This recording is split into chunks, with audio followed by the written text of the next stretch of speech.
ಸಸ್ಯದಲ್ಲಿ ಬರ್ತಕ್ಕಂಥ ಸ್ಟೆಮ್ ಕ್ರ್ಯಾಕಿಂಗು ಹಾಗೆ ಫ್ರೂಟ್ ಕ್ರ್ಯಾಕಿಂಗು ಈ ಒಂದು ಸಮಸ್ಯೆಗೆ ಯಾವ ರೀತಿಯಾಗಿ ನಾವು ಕೋಲ್ಡ್ ಟೆಸ್ಟ್ ಮಾಡಿ ಇದನ್ನ ಕಂಡುಹಿಡಿಯೋದಂತ ನೋಡೋಣ ಬನ್ನಿ. ನೀವು ನಿಮ್ಮ ಸಸ್ಯದಲ್ಲಿ ಹೊಲಗಳಿಗೆ ಹೋಗ್ಬಿಟ್ಟು ಆ ಒಂದು ಹೊಲದ ಎಲೆಗಳನ್ನ ತೆಗೆದು ನೋಡಿ. ಈ ಒಂದು ಎಲೆಗಳನ್ನ ಈ ರೀತಿಯಾಗಿ ನೀವು ಅಲ್ಲಿ ಮಡಿಸಬೇಕಾಗ್ತದೆ.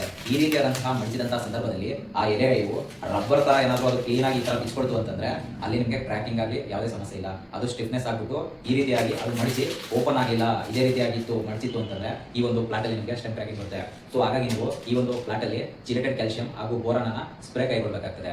ಅದೇ ರೀತಿಯಾಗಿ ನೀವು ಎಕ್ಸ್ಟರ್ನಲ್ ಟೆಂಪರೇಚರ್ ಅನ್ನ ಜಾಸ್ತಿ ಮಾಡಬೇಕಂತಂದ್ರೆ ನೀವು ನಿಮ್ಮ ಹೊಲದಲ್ಲಿ ಒಂದು ಹೊಗೆಯನ್ನು ಹಾಕುವ ಮುಖಾಂತರ ಅಲ್ಲಿ ನೀವು ಟೆಂಪರೇಚರ್ ಅನ್ನ ಜಾಸ್ತಿ ಮಾಡಬಹುದು. ನೀವು ಇಂಟರ್ನಲ್ ಟೆಂಪರೇಚರ್ ಏನಾದರೂ ಜಾಸ್ತಿ ಮಾಡಬೇಕು ಅಂತಂದ್ರೆ ನೀವು ಈ ಒಂದು ಕ್ಯಾಲ್ಸಿಯಂ ಹಾಗೂ ಸಲ್ಫರ್ ಅನ್ನ ಡ್ರೆಂಚಿಂಗ್ ಮಾಡೋದ್ರಿಂದ ಸಸ್ಯದಲ್ಲಿ ಇರ್ತಕ್ಕಂಥ ಇಂಟರ್ನಲ್ ಅಂತರ್ಮುಖ ಈ ಒಂದು ಉಷ್ಣಾಂಶವನ್ನ ಜಾಸ್ತಿ ಮಾಡಬಹುದು. ಬಾಹಿರ್ಮುಖಕ್ಕಾಗಿ ನೀವು ಹೊಗೆಯನ್ನು ಹಾಕಿದ್ರೆ ಅಂತರ್ಮುಖ ಉಷ್ಣಾಂಶಕ್ಕಾಗಿ ನೀವು ಈ ರೀತಿಯಾದಂತಹ ಸಲ್ಫರ್ ಕ್ಯಾಲ್ಸಿಯಂನ ಡ್ರೆಂಚಿಂಗ್ ಅನ್ನ ಅಲ್ಲಿ ಕೈಗೊಳ್ಳಬೇಕಾಗ್ತದೆ.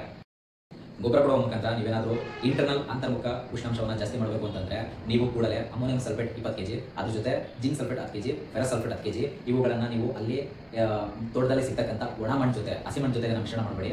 ತೋಟದಲ್ಲಿ ಇರ್ತಕ್ಕಂಥ ಒಣ ಮಣ್ಣು ಜೊತೆ ಈ ಒಂದು ಕಾಂಬಿನೇಷನ್ ಅಲ್ಲೇ ಮಿಶ್ರಣ ಮಾಡ್ಕೊಳ್ಳಿ. ಇದ್ರ ಜೊತೆ ನೀವು 3 kg ಸಲ್ಫರ್ನ ತಗೊಳ್ಬೇಕಾಗ್ತದೆ. ಇವುಗಳನ್ನ ಮಿಶ್ರಣ ಮಾಡ್ಕೊಂಡ್ಬಿಟ್ಟು ತೋಟದಲ್ಲಿ ಎರಚುತ್ತಾ ಬನ್ನಿ. ಈ ರೀತಿಯಾಗಿ ನೀವು ತೋಟದಲ್ಲಿ ಎರಚೋದ್ರಿಂದ ಈ ಜಿಂಕ್ ಸಲ್ಫೇಟ್ ಮತ್ತು ಫೆರಸ್ ಸಲ್ಫೇಟ್ ಸಲ್ಫೇಟ್ ಫಾರ್ಮಲ್ಲಿ ಇರ್ತಕ್ಕಂಥ ಒಂದು ಫಾರ್ಮುಲೇಷನ್ ಆಗಿರುತ್ತೆ. ಯಾವಾಗ ಈ ಒಂದು ಸಲ್ಫೇಟ್ ಫಾರ್ಮುಲೇಷನ್ ಕೈಗೊಡುತ್ತಲ್ಲ ಅಲ್ಲಿ ಟೆಂಪರೇಚರ್ ಡೆವಲಪ್ಮೆಂಟ್ ಆಗುತ್ತೆ. ಈ ಒಂದು ಟೆಂಪರೇಚರ್ ಸಸ್ಯಕ್ಕೆ ಬೇರಿನ ಮುಖಾಂತರ ಹೋಗ್ಬಿಟ್ಟು ಸಸ್ಯದಲ್ಲಿ ನಿಷ್ಕ್ರಿಯಗೊಂಡಿರ್ತಕ್ಕಂಥ ಈ ಒಂದು ಕ್ಲೋರೋಸಿಸ್ ಆಗಲಿ ಅಲ್ಲಿರ್ತಕ್ಕಂಥ ಸ್ಯಾಫ್ಲೋ ಆಗಲಿ ಅನ್ನನಾಳ ಹಾಗೂ ನೀರಿನ ನಾಳದ ಈ ಒಂದು ನಿಷ್ಕ್ರಿಯಗೊಂಡಂತಹ ಈ ಒಂದು ಲೈನ್ಗಳನ್ನು ಇದು ಕ್ಲಿಯರ್ ಮಾಡ್ತದೆ.